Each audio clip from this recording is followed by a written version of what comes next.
ನಮಸ್ಕಾರ ವೀಕ್ಷಕರೇ, ಗೃಹಲಕ್ಷ್ಮಿ ಯೋಜನೆಯ 11ನೇ ಕಂತಿನ ಈಗಾಗಲೇ ರಿಲೀಸ್ ಆಗಿ ಬಹಳ ದಿನನೇ ಆಯಿತು, 2-3 ದಿನಗಳಾಯಿತು.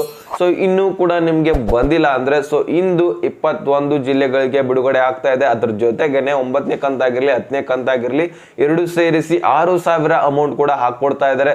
ಸೊ ನಿಮ್ಗೇನಾದರೂ ಇನ್ನೂ ಕೂಡ ಬಂದಿಲ್ಲ ಅಂದರೆ ಕಂಪ್ಲೀಟ್ ಆಗಿ ವಿಡಿಯೋನ ವಾಚ್ ಮಾಡಿ, ಕಂಪ್ಲೀಟ್ ಆದಂತಹ ಮಾಹಿತಿಯನ್ನು ಈ ವಿಡಿಯೋದಲ್ಲಿ ನಿಮ್ಗೆ ತಿಳಿಸ್ಕೊಡ್ತಾ ಇದ್ದೀನಿ. ಸೊ ಹೀಗಾಗಿ ತುಂಬಾನೇ ಇಂಪಾರ್ಟೆಂಟ್ ಮಾಹಿತಿ ಆಗಿರುತ್ತೆ. ನಿಮ್ಗೇನಾದ್ರೆ ಆ ಒಂದು 3 ಕಂತುಗಳಷ್ಟೇ ಅಲ್ಲ, ಹಿಂದಿನ ಕಂತುಗಳಲ್ಲಿ ಯಾವುದೇ ರೀತಿಯ ಪೆಂಡಿಂಗ್ ಹಣ ಉಳಿದಿದ್ರೆ 1ನೇ ಕಂತಾಗಿರಲಿ 2ನೇ ಕಂತಾಗಿರಲಿ 3ನೇ ಕಂತಾಗಿರಲಿ 4ನೇ ಕಂತಾಗಿರಲಿ ಟೋಟಲ್ ಆಗಿ 1ನೇ ಕಂತು ಹಿಡ್ಕೊಂಡು 11ನೇ ಕಂತಿನವರೆಗೆ ಯಾವುದೇ ರೀತಿಯ ಒಂದು ಕಂತುಗಳು ನಿಮಗೆ ಬಂದಿಲ್ಲಪ್ಪ ಅಂದ್ರೆ ಸೊ ನೀವೊಂದು ಈ ವಿಡಿಯೋನ ಕಂಪ್ಲೀಟ್ ಆಗಿ ವಾಚ್ ಮಾಡಿ ಸಾಕು, ನಿಮಗೆ ಮಾಹಿತಿ ಅರ್ಥ ಆಗುತ್ತೆ. ಅದಾದ್ಮೇಲೆ ನಿಮ್ಗೆ ಏನ್ ಮಾಡಬೇಕು ಏನಿಲ್ಲ ಎಂಬುದನ್ನು ಗೊತ್ತಾಗುತ್ತೆ.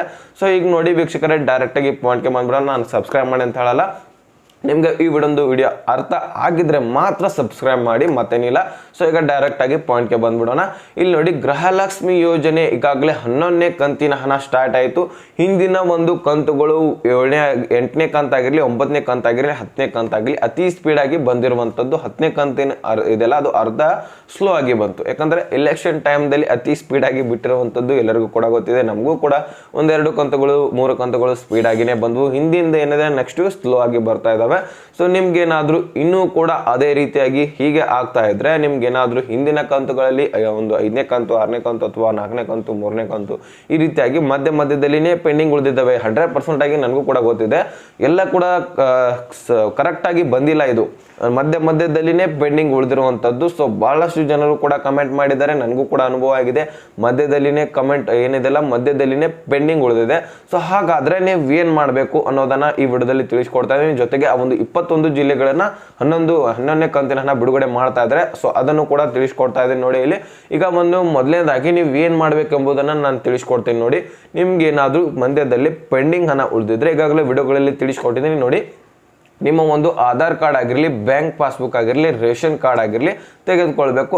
ಅದ್ರ ಜೊತೆಗೇನೆ ನಿಮ್ಮ ಮನೆಯಲ್ಲಿ ಸದಸ್ಯರೇನಿರ್ತಾರಲ್ಲ, ಸೊ ಹೆಡ್ ಬೇರೆ ಆಗುತ್ತೆ, ಮತ್ತೆ ಸದಸ್ಯರದು ಕೂಡ ಆಧಾರ್ ಕಾರ್ಡ್ಗಳನ್ನು ತೆಗೆದುಕೊಳ್ಳಿ. ಸೊ ತೆಗೆದುಕೊಂಡ ತಕ್ಷಣ ಎಮರ್ಜೆನ್ಸಿಗೆ ಅದನ್ನೇನು ಕೇಳಲ್ಲ, ಆದ್ರೂ ಸಹಿತ ಎಮರ್ಜೆನ್ಸಿಗೆ ತೆಗೆದುಕೊಳ್ಳಿ ಹೋಗಿ. ನೀವೇನು ಮಾಡಬೇಕಾಗತ್ತೆ, ನಿಮ್ಮ ಡಾಕ್ಯುಮೆಂಟ್ಸ್ಗಳು ಒಂದೊಂದಾಗಿ ಲಿಂಕ್ ಆಗಿದಾವೆ ಇಲ್ವೋ ನೋಡ್ಕೊಳ್ಳಿ. ಈಗ ನಿಮ್ಮ ಒಂದು ರೇಷನ್ ಕಾರ್ಡ್ ಜೊತೆಗೆ ಆಧಾರ್ ಕಾರ್ಡ್ ಲಿಂಕ್ ಆಗಿದೆ ಇಲ್ವೋ ನೋಡ್ಕೊಳ್ಳಿ. ಮತ್ತೆ ಅಲ್ಲಿ ಬ್ಯಾಂಕ್ ಪಾಸ್ಬುಕ್ ಲಿಂಕ್ ಆಗಿದೆ ಇಲ್ವಾ ನೋಡ್ಕೊಳ್ಳಿ. ಬ್ಯಾಂಕ್ ಪಾಸ್ಬುಕ್ ಜೊತೆಗೆ ಆಧಾರ್ ಕಾರ್ಡ್ ಲಿಂಕ್ ಆಗಿದೆ ಇಲ್ಲ ನೋಡ್ಕೊಳ್ಳಿ. ಸೊ ಈ ರೀತಿಯಾಗಿ NPCI ಆಗಿರಲಿ, ಆಧಾರ್ ಸೀಡಿಂಗ್ ಆಗಿರಲಿ ಕರೆಕ್ಟ್ ಆಗಿ ಆಗಿದ್ವೋ ಇಲ್ವೋ ನೋಡ್ಕೋಬೇಕಾಗತ್ತೆ. ಬ್ಯಾಂಕ್ NPCI ಬೇರೆ, ಒಂದು ರೇಷನ್ ಕಾರ್ಡ್ ಅಂಗಡಿಯಲ್ಲಿರುವ NPCI ಮ್ಯಾಪಿಂಗ್ ಬೇರೆ ಆಗಿರುತ್ತೆ. ನಿಮ್ಗೆ ಒಂದ್ ಮಾತು ಹೇಳ್ಬೇಕಂದ್ರೆ ನಾನು ಕರೆಕ್ಟ್ ಆಗಿ ಕೇಳಿಸ್ಕೊಳ್ಳಿ. ಇಲ್ಲಿ ರೇಷನ್ ಅಂಗಡಿಯವರು ಏನ್ ಮಾಡ್ತಾ ಇದಾರೆ, NPCI ಮ್ಯಾಪಿಂಗ್ ಆಗಿಲ್ಲ ಅಂದ್ರೂ ಸಹಿತ ಆಗಿದೆ ಅಂತ ಹೇಳ್ತಾರೆ. ಒಬ್ಬೊಬ್ರು ಏನು ಅದನ್ನ ಚೆಕ್ ಮಾಡ್ಲಿಕ್ಕೆ ಬರಲ್ಲ, ಅಂತವ್ರು ಹೋಗಿ ಆ ಒಂದು ರೇಷನ್ ಕೊಡ್ಲಿಕ್ಕೆ ಕೊಳ್ಕೊಂಡ್ ಬಿಟ್ಟಿದ್ದಾರೆ. ಇಲ್ಲಿ ಹೇಳ್ಬೇಕಂದ್ರೆ ಅನ್ಎಜುಕೇಟೆಡ್. ಈಗ ಕುಲ್ಲ ಹೇಳ್ಬೇಕಂದ್ರೆ ನಿಮ್ಗೆ ನಮ್ಮ ಉತ್ತರ ಕರ್ನಾಟಕ ಭಾಷೆಯಲ್ಲಿ ಕುಲ್ಲ ಹೇಳ್ಬೇಕಂದ್ರಪ್ಪ ಏನಪ್ಪಾ ಅಂದ್ರೆ, ಅವ್ರೇನು ಅನ್ಎಜುಕೇಟೆಡ್ ಫೆಲೋಸ್ ಅಂಥವ್ರು ಹೋಗಿ ಕೂತ್ಬಿಟ್ಟಿದ್ದಾರೆ ಅಲ್ಲಿ. ಸೊ ಅವ್ರಿಗೆ ಆ ಒಂದು NPCI ಮ್ಯಾಪಿಂಗ್ ಅಂದ್ರೇನೆ ಗೊತ್ತಿಲ್ಲ. ಅಂಥವ್ರು ಹೋಗಿ ಕೂತ್ಬಿಟ್ಟಿದ್ದಾರೆ ಅಲ್ಲಿ. ಲ್ಯಾಪ್ಟಾಪ್ ತಗೋತಾರೆ, ಅದು ಇದು ಅಂತ ಓದ್ತಾರೆ, ಅದೊಂದೇನು ಹೆಸರು ಹಚ್ಕೋತಾರೆ, ಅದಷ್ಟು ಬಿಟ್ಟರೆ ಏನೂ ಬರೋಲ್ಲ. ಸೊ ಅಂಥವ್ರು ಹೋಗಿ ಕೂತ್ಬಿಟ್ಟಿದ್ದಾರೆ ಅಲ್ಲಿ. ಸೊ ನಿಮ್ಗೆ ಅದ್ರ ಜೊತೆಗೇನೆ ಹೇಳ್ತಾ ಇದ್ದೀನಿ, ನಿಮ್ಗೆ ಏನಾದರೂ ಕಿರುಕುಳ ಕೊಡ್ತಾ ಇದ್ರೆ, ನಿಮ್ಗೆ ರೇಷನ್ ಕೂಡ ಕೊಡ್ತಾ ಇಲ್ಲಪ್ಪ ಅಂದ್ರೆ, ಮತ್ತೆ ಇಲ್ಲಿ ನಿಮ್ಗೆ 20 kg 4 ಜನ ಇರ್ತಾರೆ, 20 kg ರೇಷನ್ ಕೊಡುವಲ್ಲಿ 18 ಅಥವಾ 15 kg ಕೊಟ್ಟು ಮುಂದಿನ ತಿಂಗಳು ಬನ್ನಿ, ಅವಾಗ ಬನ್ನಿ ಇವಾಗ ಬನ್ನಿ ಅಂತ ಇದ್ರೆ, ಅಥವಾ ನಿಮ್ಗೆ ರೇಷನ್ನೇ ಕೊಡ್ತಾ ಇಲ್ಲ, ಈಗ ವೃದ್ಧರಿಗಂತೂ ಅದೇ ರೀತಿಯಾಗಿ ಮಾಡ್ತಾ ಇದ್ದಾರೆ. ಅದಕ್ಕೋಸ್ಕರ ರಾಜ್ಯ ಸರ್ಕಾರ ಈ ಒಂದು ಸ್ಕ್ರೀನ್ ಅಲ್ಲಿ ಕಾಣ್ತಾ ಇದೆ ನೋಡಿ. ಸೊ ಇಂತಹ ಒಂದು ನಂಬರ್ ಅನ್ನ ಬಿಡುಗಡೆ ಮಾಡಿದೆ. ಆ ಒಂದು ಬಿಡುಗಡೆ ಮಾಡಿರುವಂತಹ ನಂಬರ್ಗೆ ನೀವು ಏನ್ ಮಾಡ್ಬೇಕು, ಒಂದೇ ಒಂದು ಕಾಲ್ ಮಾಡಿ ನಿಮ್ಮ ಏರಿಯಾ, ಜಿಲ್ಲಾ, ತಾಲೂಕು ಒಂದು ಏರಿಯಾ ಹೇಳಿದ್ರೆ, ಸೊ ಅಲ್ಲಿಯೇ ಒಂದು ಸ್ಪಾಟ್ ಅಲ್ಲಿ ಅವರು ಆದಷ್ಟು ಬೇಗ ಬರ್ಲಿಕ್ಕೆ ಪ್ರಯತ್ನ ಮಾಡ್ತಾರೆ, ಅಥವಾ ಕಾಂಟ್ಯಾಕ್ಟ್ ಮುಖಾಂತರ ಅವರನ್ನ ಎಚ್ಚರಿಸ್ತಾರೆ, ಇಲ್ಲ ಅಂದ್ರೆ ಅವರನ್ನ ತೆಗೆದು ಹಾಕ್ಬಿಡ್ತಾರೆ. ಸೊ ಈ ರೀತಿ ಒಂದು ನಂಬರ್ ಅನ್ನ ಕೊಟ್ಬಿಟ್ಟಿದ್ದಾರೆ. ಈಗಾಗಲೇ ಬಹಳಷ್ಟು ರಾಜ್ಯಗಳಲ್ಲಿ ಇದಾವೆ, ನಮ್ಮ ರಾಜ್ಯದಲ್ಲಿನೂ ಕೂಡ ಇರಲಿಲ್ಲ, ಈಗೀಗ ಬಿಟ್ಟಿದ್ದಾರೆ. ಸೊ ಈ ಒಂದು ನಂಬರ್ಗೆ ನೀವು ಕಾಲ್ ಮಾಡಿ, ಅಂಜಲಿಕ್ಕೆ ಹೋಗ್ಬೇಡಿ, ಕಾಲ್ ಮಾಡಿ ಒಂದು ನಿಮ್ಗೆ ಅವ್ರಿಗೆ ನೀವೇ ಕಾಲ್ ಮಾಡಿದ್ರೆ ಅಂತಲೂ ಕೂಡ ಗೊತ್ತಾಗಲ್ಲ. ಕಾಲ್ ಮಾಡಿ ಹೇಳಿ ಸಾಕು, ಏರಿಯಾ ಬಗ್ಗೆ ಹೇಳಿ, ಅದು ಇದು ಅಂತ ಏನೇನಿದೆ ನಿಮ್ಮ ಏರಿಯಾ ಅದನ್ನು ಹೇಳಿ ಕೊಟ್ಟರೆ ಸಾಕು. ಸೊ ಅಷ್ಟು ಹೇಳಿದ್ರೆ ಅವ್ರು ಇಲ್ಲೇ ಅವ್ರಿಗೆ ಏನು ಮಾಡ್ತಾರೆ, ಎಚ್ಚರಿಕೆಯನ್ನು ನೀಡ್ತಾರೆ. ನಿಮ್ಗೆ ಮುಂದಿನ ತಿಂಗಳು ಹಿಡ್ಕೊಂಡು ಕರೆಕ್ಟಾಗಿ ರೇಷನ್ ಇರಲಿಕ್ಕೆ ಸ್ಟಾರ್ಟ್ ಆಗುತ್ತೆ. ಸೊ ಇದ್ರ ಜೊತೆಗೆ ಈಗ ನಮ್ಗೆ ಒಂದು ಗೃಹಲಕ್ಷ್ಮಿ ಯೋಜನೆ ಕಡೆ ಬಂದ್ಬಿಡೋಣ. ಸೊ ನೋಡಿ, ಇಲ್ಲಿ ಗೃಹಲಕ್ಷ್ಮಿ ಯೋಜನೆಗೆ ಈಗಾಗಲೇ NPCI ಅದು ಇದು ಎಲ್ಲ ಕರೆಕ್ಟ್ ಆಗಿದ್ರೆ ಅಮೌಂಟ್ ಬರ್ತಾನೆ ಇರುತ್ತೆ. ನಿಮಗೆ ಮಧ್ಯದಲ್ಲಿ ಪೆಂಡಿಂಗ್ ಉಳಿದಿದೆ ಅಂತ ಅನ್ಕೊಳ್ಳಿ. ಪೆಂಡಿಂಗ್ ಉಳಿದಿದ್ರೆ ಡಾಕ್ಯುಮೆಂಟ್ಸ್ಗಳು ಅಂತೂ ಕ್ಲಿಯರ್ ಇದ್ದ ಹಾಗೆ, ಹೌದಲ್ವಾ? ಸೊ 1ನೇ ಕಂತಿನ ಹಿಡ್ಕೊಂಡು 10ನೇ ಕಂತಿನವರೆಗೆ ಬಂದಿಲ್ಲಪ್ಪ ಅಂದ್ರೆ ಅಷ್ಟೇ ಒಂದು ಒಂದು ಡಾಕ್ಯುಮೆಂಟ್ಸ್ಗಳಲ್ಲಿ ಏನಾದರೂ ಪ್ರಾಬ್ಲಮ್ ಇದೆ ಅಂತ ಅರ್ಥ, ಕರೆಕ್ಷನ್ ಮಾಡ್ಕೋಬೇಕಂತ ಅರ್ಥ. ಈಗಾಗಲೇ ಅಮೌಂಟ್ ಬಂದಿದ್ದಾವೆ ಮತ್ತೆ ಪೆಂಡಿಂಗ್ ಉಳಿದಿದ್ದಾವೆ ಮತ್ತೆ ಬರ್ತಾ ಇದ್ದಾವೆ, ಈ ರೀತಿ ಆಗಿದ್ರೆ ನಿಮಗೆ ಡಾಕ್ಯುಮೆಂಟ್ಸು ಕ್ಲಿಯರ್ ಇದ್ದ ಹಾಗೇನೆ. ಹಾಗಾದರೆ ನೀವೇನು ಮಾಡಬೇಕು, ನಿಮ್ಮ ಒಂದು ತಾಲೂಕಿನಲ್ಲಿರುವ ಮಹಿಳಾ ಮತ್ತು ಮಕ್ಕಳ ಕಾರ್ಮಿಕ ಇಲಾಖೆಗೆ ಹೋಗಬೇಕಾಗತ್ತೆ. ಸೊ ಅಲ್ಲಿ ಹೋಗಿ ಡಾಕ್ಯುಮೆಂಟ್ಸ್ಗಳನ್ನು ತೋರಿಸ್ಬೇಕಾಗುತ್ತೆ. ತೋರಿಸಿ ನಮ್ದು ಈ ರೀತಿಯಾಗಿ ಡಾಕ್ಯುಮೆಂಟ್ಸ್ ಇದ್ದಾವೆ, ಎಲ್ಲ ಕೂಡ ಕರೆಕ್ಟ್ ಆಗಿನೇ ಇದ್ದಾವೆ. ಸೊ ಆದರೂ ಸಹಿತ ನಮ್ಗೆ ಅಮೌಂಟ್ ಬರ್ತಾ ಇಲ್ಲ, ಅಮೌಂಟ್ ನಮ್ಮ ಡಾಕ್ಯುಮೆಂಟ್ಸ್ಗಳು ಕರೆಕ್ಟ್ ಆಗಿರಲಿಲ್ಲ ಅಂದರೆ ನಮ್ಗೆ ಮಧ್ಯದಲ್ಲಿ ಯಾಕೆ ಬಂದು ಈಗ ಯಾಕೆ ಬರ್ತಾ ಇದ್ದಾವೆ ಒಂದೊಂದಾಗಿ, ಮತ್ತೆ ನೋಡಿ ಯಾಕೆ ಪೆಂಡಿಂಗ್ ಉಳಿದಿದ್ದಾವೆ ಅಂತ ಕ್ವಶನ್ ಮಾಡ್ಬೇಕು. ನೀವು ಅಂಜಲಿಕ್ಕೆ ಹೋಗ್ಬೇಡಿ, ಕ್ವಶನ್ ಮಾಡಿ.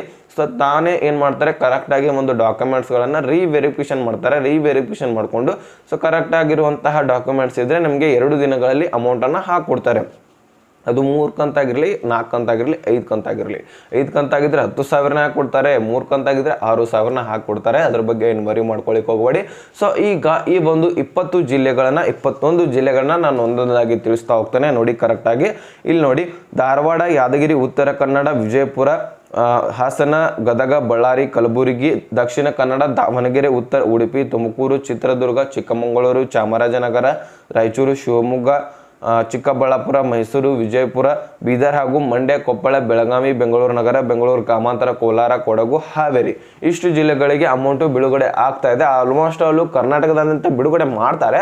ಆದಷ್ಟು ಇನ್ನು ಸ್ವಲ್ಪ ಜನರಿಗೆ ಬಿಡುಗಡೆ ಮಾಡಿ ಮತ್ತೆ ನಾಳೆ ಸ್ವಲ್ಪ ಜನರಿಗೆ ಈ ರೀತಿಯಾಗಿ ಸ್ಟೆಪ್ ಬೈ ಸ್ಟೆಪ್ ಬಿಡ್ತಾ ಹೋಗ್ತಾರೆ. ನಿಮಗೆ ಒಮ್ಮೆಲೆ ಅಂತೂ ಬರ್ಲಿಕ್ಕಾಗಲ್ಲ. ಈಗ ಒಂದು ಜಿಲ್ಲೆದವ್ರಂತ ಅನ್ಕೊಳ್ಳಿ ನೀವು, ಈಗ ನಾವು ಬೆಳಗಾವಿ ಜಿಲ್ಲೆದವ್ರು ಅಂತ ಅನ್ಕೊಳ್ಳಿ, ನಾವು ಬೆಳಗಾವಿ ಇರೋದು.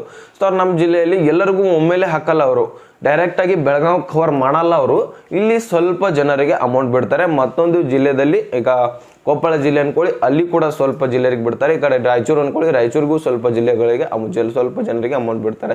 ಈ ರೀತಿಯಾಗಿ ಸ್ಟೆಪ್ ಬೈ ಸ್ಟೆಪ್ಪು ಬಿಡ್ತಾ ಒಂದು ತಿಂಗಳಲ್ಲಿ ಎಲ್ಲ ಕೂಡ ಕಂತುಗಳನ್ನ ಕಂಪ್ಲೀಟ್ ಮಾಡ್ತಾ ಇದ್ದಾರೆ. ಸೊ ವೀಕ್ಷಕರೇ, ಈ ರೀತಿಯಾದಂತಹ ಮಾಹಿತಿ ಇತ್ತು ಗೃಹಲಕ್ಷ್ಮಿ ಯೋಜನೆಯ ಬಗ್ಗೆ ತಿಳಿಸ್ಕೊಡೋಣ ಅಂತ ವಿಡಿಯೋ ಮಾಡಿದ್ದೆ. ವಿಡಿಯೋ ಇಂಪಾರ್ಟೆಂಟ್ ಅನಿಸಿದ್ರೆ, ಇಷ್ಟ ಆಗಿದೆ, ಅರ್ಥ ಆಗಿದ್ರೆ ಮುಖ್ಯವಾಗಿ ಲೈಕ್ ಮಾಡಿ, ನಿಮ್ಮ ಸ್ನೇಹಿತರಿಗೂ ಕೂಡ ಶೇರ್ ಮಾಡಿ, ಹಾಗೆ ಸಬ್ಸ್ಕ್ರೈಬ್ ಮಾಡಿ ಅಂತ ಹೇಳ್ತಾ ಮತ್ತೆ ಮುಂದಿನ ಮಾಹಿತಿ ಒಂದು ಸಿಗೋಣ. ಅಲ್ಲಿ ತನಕ bye bye, take care friends.